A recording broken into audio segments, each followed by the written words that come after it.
Magandang hapon po.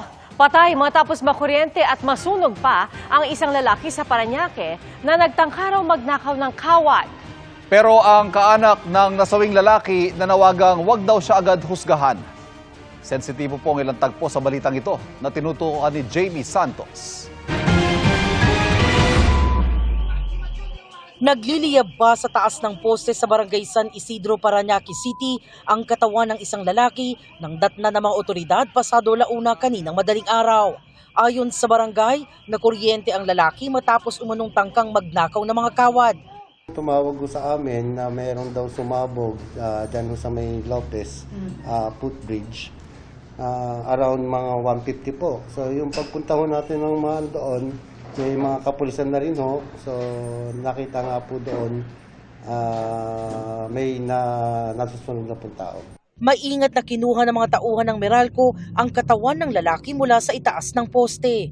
Sa imbestigasyon ng mga otoridad, nahuli umano sa akto ang 39 anyos na lalaki habang pinuputol ang mga kawad sa poste ng Meralco bago ito tuluyang nakuryente. Nagdulot ng circuit tripping ang insidente, kaya pansamantalang nawalan ng supply ng kuryente ang mga customer ng Meralco pero hindi naman daw yan nagtagal.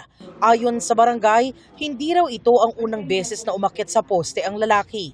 So siya po, meron din po siyang mga record dito, mga blotter na kumbaga ano siya sa nakawan din po.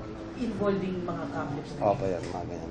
Inabutan namin na nagtutulos ng kandila ang mga kaanak ng nasawi sa ibaba ng poste. Pero umaapela ang kaanak niya sa publiko. Huwag naman daw sana siyang husgahan. Panawagan ko sa publiko dati. Hindi na po nila nakita yung totoo, yung kakaka na kwento. Huwag sila magsabi ng anong nangyari. Kasi hindi nila alam yung anong totoo nangyari. Muling nagbabala ang Meralco, lubhang mapanganib at labag sa batas ang pagnanakaw, pagbebenta at pagbili ng mga kawad at iba pang kagamitan sa paghahatid ng serbisyo ng kuryente. Panawagan ng Meralco sa publiko, huwag makibahagi sa ganitong gawain at agad i-report sa kinauukulan ang anumang kahinahinalang aktibidad.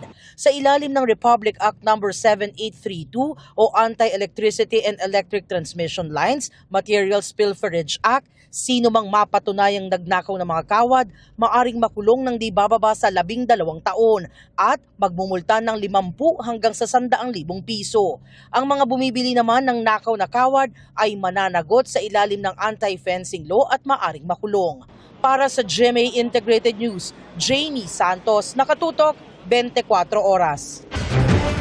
Vape shop sa Batangas sinalisihan ng grupo ng mga kabataan. Sa Cebu, Cagayan naman, may mga nilimas na alahas. Ang mga nahulikam na insidente sa pagtutok ni Darlene Kai. Balot na balot ang lalaking yan habang naglalakad sa labas ng isang bahay sa Tuguegarao City, Cagayan. Ang lalaki pumasok sa gate saka sumilip sa bintana. Sa kanya ito binuksan at pumasok sa loob ng bahay. Hawak ang flashlight, nagmasid ang lalaki na tila ba may hinahanap. Hindi na nakita sa video pero natangay na niya ang vault na may mga lamang alahas na nagkakahalaga ng nasa 1,000,000 piso.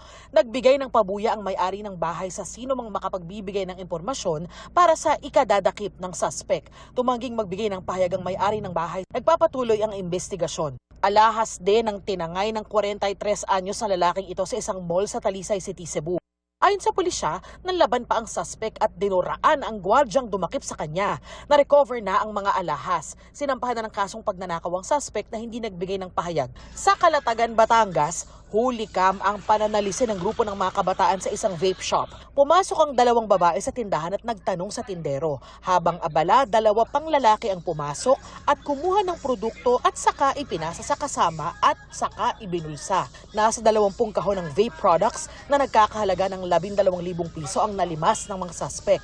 Na-reporta ng may-ari ng tindahan ng insidente sa pulisya. Para sa GMA Integrated News, Darlene Kai, nakatutok 24 oras.